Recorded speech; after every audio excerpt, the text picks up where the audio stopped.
जनता बेवकूफ नहीं है। उन्होंने कांग्रेस को भी देख लिया और बीजेपी को देख लिया और उन्होंने अपने हाल भी देख लिए कि अगर वो सुबह मेहनत मजदूरी ना करें, वो अन्याय के खिलाफ ना लड़े। ये पहला एक ऐसा प्रदेश है जहां आरोपियों के पक्ष में पंचायतें होती है। ये एक पहला ऐसा प्रदेश है जहां आरोपियों को सत्ता का संरक्षण मिलता है।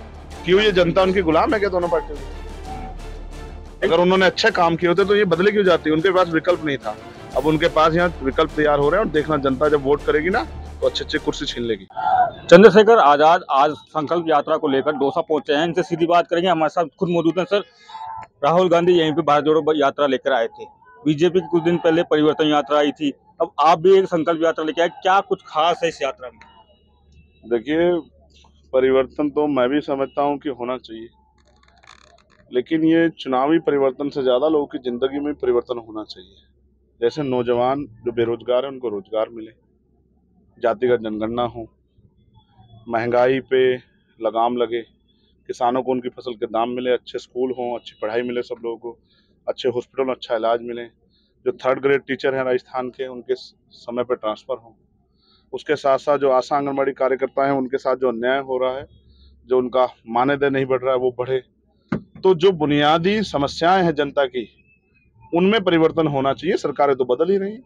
इससे पहले यहाँ दूसरी सरकार थी, उनके राज में भी यही हाल थे, और अब ये सरकार है, 4 साल 9 महीने इनकी सरकार में भी यही हाल है। तो जनता की तो समस्या में परिवर्तन नहीं हुआ, जनता की समस्या जुगित हुए। तो इसलिए हमारी यात्रा इसलिए है कि हमने पिछले 7 साल से राजस्थान में बड़े पैमाने पे काम किया। जब हमारा राजनीतिक दल भी नहीं था तब भी हमने काम किया, और हमने तमाम दलों पे भरोसा किया कि उनकी सरकारें अगर आएंगी तो इन लोगों के बारे में कुछ होगा। अंत हम निराश हुए, और पिछले 4 साल में लगातार मेरे 50 दौरे यहाँ हुए। हर अन्याय के खिलाफ, हर जुल्म के खिलाफ मैं आया, गिरफ्तार भी हुआ, 4 दिन जेल रहा CHO के बच्चों के लिए, उनकी मांग को उठा के 4 दिन बंद रहा जेल में। लगातार यहाँ जब बगड़ी प्रकरण में आया, जब यहाँ जो है पाली प्रकरण में आया, इंद्र मेघवाल के प्रकरण में आया, तो यहाँ से पुलिस ने सीधा जो है वो दिल्ली भेजने का काम किया। ओम प्रकाश रैगर के आंदोलन को न्याय दिलाने के लिए 4 दिन बैठा रहा।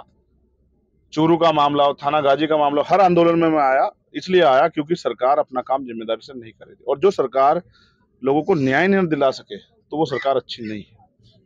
चुनावी साल है, इस टाइम काउंटडाउन कुछ दिनों बाद में आचार संहिता भी लग जाएगी। ठीक है। उसके बाद में आप एक नारा लेके आए हैं, संविधान बचाना है, देश बचाना। पहले मैं ये जानना चाहूंगा आपसे कि संविधान को लेकर, जिस तरीके से आपने कहा संविधान बचाना है, देश बचाना है, इसको लेकर मैं आपको जानना चाहूंगा। देखिए, जब आज संविधान बच का रहा है, अगर लोग अपने हकों के लिए आवाज नहीं उठा पा रहे हैं, नौजवानों को अवसर की समता के अनुसार जो है उनके हक नहीं मिल रहे हैं, तो संविधान बच का रहा है।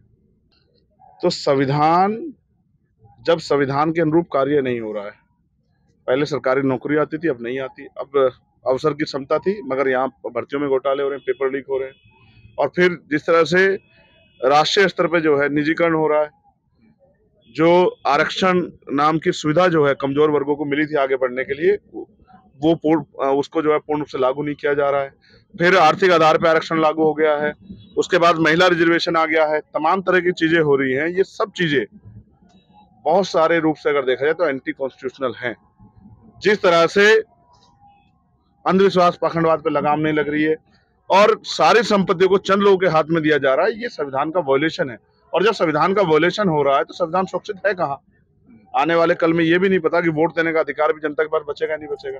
इसलिए लोगों को जागरूक करना, क्योंकि हम ये समझते हैं कि RSS बीजेपी के लोगों ने कभी भारतीय संविधान में आस्था और विश्वास नहीं रखा है।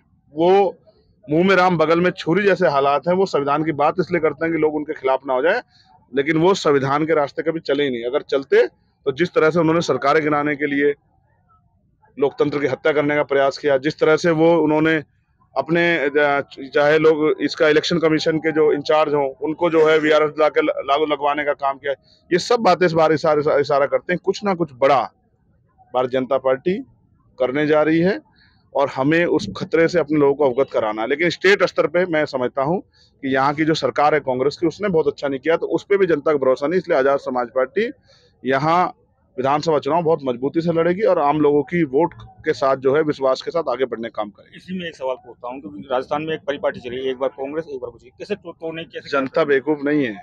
उन्होंने कांग्रेस को भी देख लिया और बीजेपी को देख लिया, और उन्होंने अपने हाल भी देख लिए कि अगर वो सुबह मेहनत मजदूरी ना करें, वो अन्याय के खिलाफ ना लड़े। ये पहला एक ऐसा प्रदेश है जहां आरोपियों के पक्ष में पंचायतें होती है। ये एक पहला ऐसा प्रदेश है जहां आरोपियों को सत्ता का संरक्षण मिलता है।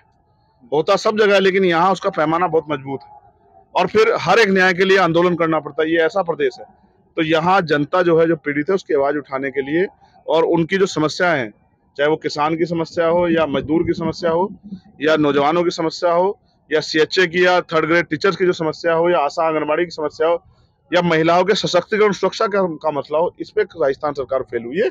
इन पे काम करने के लिए एक अच्छी सरकार की जरूरत यहाँ है। दोनों पार्टियों की अब सूची आने वाली है, उम्मीदवार आए मुझे क्या फर्क पड़ता है, कितने सीटों पे चुनाव लड़ेंगे? ये पार्टी का फैसला। जल्द हम अपनी सूची जारी करेंगे। इस यात्रा के तत्काल बाद हो सकता है इस यात्रा के बीच में अपनी एक सूची जारी करते हैं। राजस्थान में कुछ दिनों से एक दो तीन शब्द है, नाकारा निकम्मा, काफी फेमस हुआ था और उसी का एक कहते हैं गढ़ है उस आदमी का, सचिन पायलट का।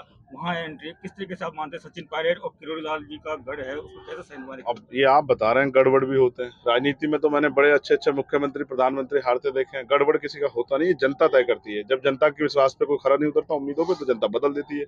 लोकतंत्र में नेता अपने आप को मालिक ना समझे, जनता मालिक है और जनता सबको देख रही है। केंद्र में एनडीए वर्सेस इंडिया किस तरीके से देखते हैं? कितना बेनिफिट होने वाला, कितना? भाई मुझे क्यों देखना है राजस्थान का चुनाव? मैं राजस्थान का चुनाव देखूंगा, जब वहां का चुनाव आएगा तो उस चुनाव को देखूंगा। यूपी में भी अखिलेश जी हैं, आपके साथ रहे हैं, कुछ बातें थी जो शायद बनी नहीं है। कितनी बातें बनी, कितनी अटक गई? नहीं, चल रही है, अभी भी चल रही है। अभी हमने साथ मिलकर चुनाव लड़ा और भविष्य में जो होगा वो भविष्य गर्व में। बाकी हमारा प्रयास है बीजेपी को रोकने के लिए अगर किसी की मदद करनी पड़े तो करेंगे। जयंत चौधरी जी लगातार हाँ, साथी अपना हम लोग सब लोग मिलकर काम करें जनता के हितों के लिए वहाँ पर। लास्ट सवाल यही पूछूंगा कि दो पार्टियों के बीच में सेंधमारी के लिए क्यों? ये जनता उनकी गुलाम है क्या दोनों पार्टियों की? अगर उन्होंने अच्छे काम किए होते तो ये बदले क्यों जाती? उनके पास विकल्प नहीं था, अब उनके पास यहाँ विकल्प तैयार हो रहे हैं और देखना जनता जब वोट करेगी ना तो अच्छे अच्छे कुर्सी छीन लेगी। राजस्थान में थर्ड फ्रंट भी आए हैं लेकिन सक्सेस नहीं हुए हैं। अच्छे लोग नहीं आए होंगे ना।